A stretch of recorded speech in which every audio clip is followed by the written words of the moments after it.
हर हर महादेव।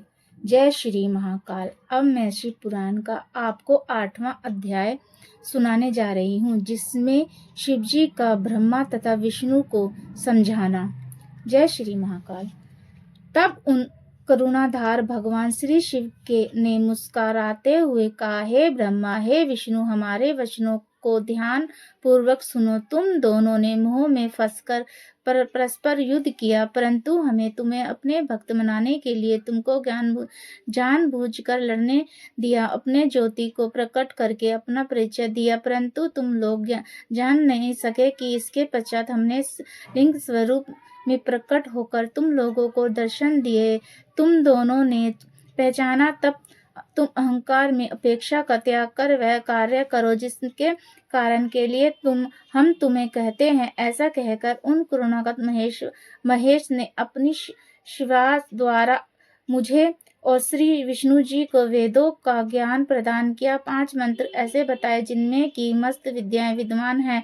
पहले हम चरणों की अपेक्षा दी गई, जिसके अक्षर वेद कह जाते हैं। इसके पश्चात उन्हें वेदों की माता गायत्री की व्याख्या की, जिसमें 24 अक्षर वेद कहे जाते हैं। इसके पश्चात उन्होंने महामृत्युंजय की शिक्षा की दी। फिर भक्तों को सुख देने वाली चिंतापूर्ण का बतलाया।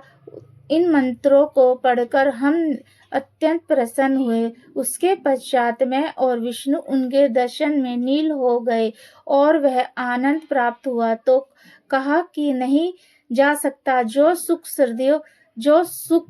सदियों में धूप से और कामी पुरुष को स्त्री प्राप्त होने से होता है, वही सुख हमें भगवान श्री सदाशिव के दर्शन करने से हुआ। भगवान सदाशिव बोले, श्रेष्ठ देवों में तुम दोनों की भक्ति देखकर बहुत प्रसन्न हुआ। ब्रह्मा, मैं तुम्हें सारी दृष्टि का स्वामी बनाता हूँ। तुम प्राणियों की सृष्टि करो। हे विष्णु, तुम प्राणियों का पालन करो। हे वेदों को देखकर मुझे पहचानो और उचित रहित से अपने अपने काम को करो। वेद को मेरा रूप तथा वेद वाक्यों को मेरी आज्ञा जानो। भगवान श्री सदाशिव की बात सुनकर हम दोनों ने कहा, प्रभु, आप संसार में अवतार धारण करके हमारी सहायता करें, हमें पूजन इत्यादि की विधि बताएं। हम लोगों की प्रार्थना सुनकर भगवान सदाशिव ने प्रसन्न होकर कहा, हर प्रकार की चिंता को त्याग तुम स्वयं सुख भोगते हुए संसार को सुखी बनाओ। तुमने मेरा स्वरूप देखा है, उसी पूजा करो, उससे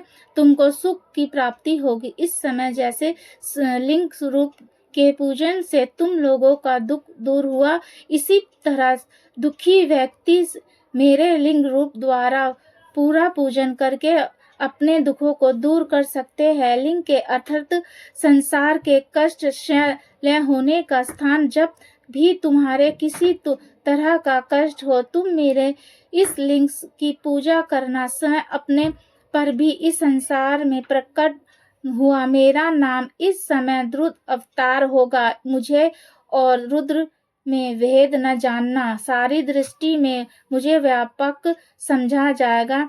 समझना, कोई भी वस्तु मुझे पृथक नहीं है। इसके पश्चात भगवान श्री सदाशिव ने उस गुप्त वेद को भी हम पर प्रकट कर दिया, जो कि वेदों में भी नहीं मिलता। उन्होंने कहा, मैं सनातन स्वरूप भूलभूत सत्य ज्ञान और अनंत हूँ। मैं इस तत्वों को जाकर सर्वदा मेरा ध्यान करना चाहिए और मेरे रुद्र रूप में तापसी गुण जानना चाहिए, क्योंकि यह वैचारित है, किंतु वास्तव में तपस्वी ने। अतः ब्राह्मण, अब तुम सृष्टि के कर्ता बनो। हे भगवान और श्री विष्णु दृष्टि के पालक बने और मेरा रुद्र अंश जो वह सृष्टि को अक्षय करने वाला होगा। यह जो उमा नाम वाली परमेश्वरी प्रकृति है, उसी प्रकृतिक भगवान विष्णु को लक्ष्मी और ब्रह्मा को वाग्देवी अर्थात सरस्वती के रूप में प्राप्त होगी और उमा स्वयं प्रकट होकर महादेव को अपने योगी तीनों देव अपनी शक्तियों सहित मेरा पूजन करेंगे। मैं सब को चिंताओं से मुक्त कर दूंगा। अब तुम इन तीनों देवताओं को आयुर्बल को सुन लो। ब्रह्मा का 3-4 हजार युग का होता है और इसी क्रम से रात को भी समझो 30 दिन का एक महीना और ब्रह्मा महीने का 1 वर्ष।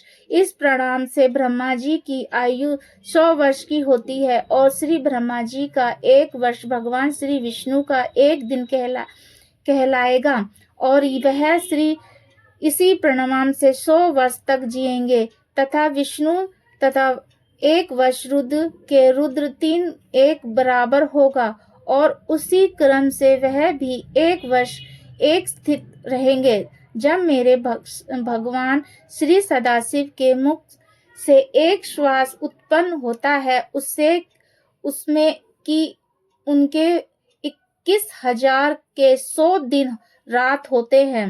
इनके 6 उच्चवास और निश्वास का एक पल 60 पल ही की 1 घड़ी और 60 घड़ी का 1 दिन रात होता है। मेरे श्री सदाशिव के इच्छावास निवास अर्थात भीतर बाहर शाम लेने की संख्या नहीं, इसी कारण शिव का उस स्थान अक्षय है। ऐसा कहकर भगवान श्री सदाशिव ने हमारे सिरों पर हाथ फेरा और अंतर ध्यान हो गए।